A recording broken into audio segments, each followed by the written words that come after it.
महात्मा फुले हे पुरोगामी विचारामधलं अत्यंत महत्त्वाचं नाव देशामध्ये आहे. देशामध्ये बहुजन समाजाचा विचार करून ज्यांनी आपली कृती केली आणि विचार मांडले, प्रत्यक्ष ग्रंथरूपाने मांडले, त्यामध्ये महात्मा फुले यांचं नाव हे अजरामर झालेलं आहे. पुढील कालखंडसुद्धा आपण पाहतो आहोत तर जो लोकशाही आपली आहे, आपली राज्यघटना आहे, ती कशी असावी, तिचे सूत्र काय, तिचे मूलभूत तत्त्व काय, असा जर विचार केला तर ही राज्यघटनासुद्धा महात्मा फुले, त्याचप्रमाणे शाहू महाराज, डॉक्टर बाबासाहेब आंबेडकर, आपले सर्व संत, समाजसुधारक यांनी जे विचार सांगितले त्याचा अर्थ आहे असं म्हणलं तर वावगं ठरत नाही.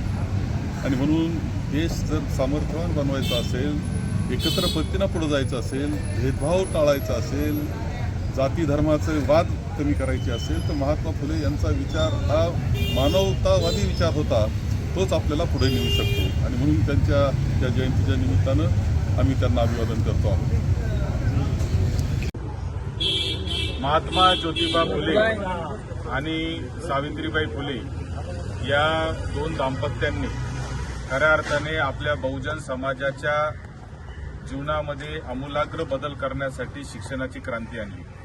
महात्मा ज्योतिबा फुले हे एक असं व्यक्तिमत्व होतं की स्वतः अतिशय व्यवस्थित सदन परिवारातले होते. त्यांचा स्वतःचा एक चांगला असा व्यवसाय होता. स्वतः ते पुणे नगरपालिकेचे नगरसेवक म्हणून देखील त्यांनी त्या काळामध्ये काम केलं होतं. परंतु असं असताना देखील महिलांच्या शिक्षणासाठी काहीतरी आपण व्यवस्था उभी केली पाहिजे म्हणून खऱ्या अर्थाने आपल्या पत्नी सावित्रीबाई फुलेंना शिक्षिका बनून त्यांनी महिलांच्या शिक्षणाची व्यवस्था उभी केली. शेण असेल, दगडा असेल असे खाऊन त्यांनी बहुजन समाजाला शिक्षणाची व्यवस्था केली. त्याच्यातून आज आपण पाहतोय की सगळीकडे महिला पुढे जाताना आपण पाहतोय. त्याचं सगळं श्रेय जर कोणाला द्यायचं असेल तर ते महात्मा ज्योतिबा फुलेंच्या दूरदृष्टीला द्यावं लागेल.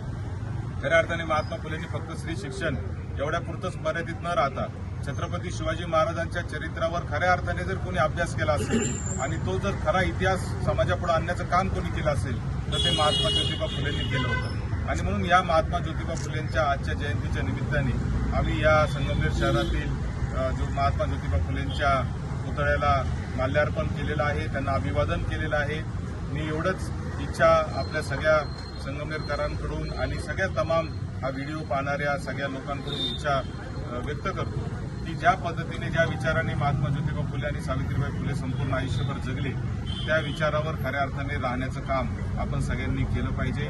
हा जो पुतळा आहे हा सुद्धा त्यावेळेस नगराध्यक्ष असताना माझे वडील डॉक्टर सुधीर तांबे ज्यावेळेस नगराध्यक्ष होते त्यावेळेस हा पुतळ्याचं इथं आपण स्मारक महात्मा ज्योतिबा फुलेंचं केलं होतं. आता लवकरच या स्मारकामध्ये अत्यंत चांगल्या पद्धतीचं दर्जेदार अजून एक चांगला पुतळा सावित्रीबाई फुले आणि महात्मा फुले दोघांच्याही जोडीचा एक चांगला पुतळा या ठिकाणी करणार आहे आणि अतिशय सुंदर भावी पिढ्यांना प्रेरणा ठरेल अशा पद्धतीचं एक स्मारक या ठिकाणी आपण लवकरच करणार आहे.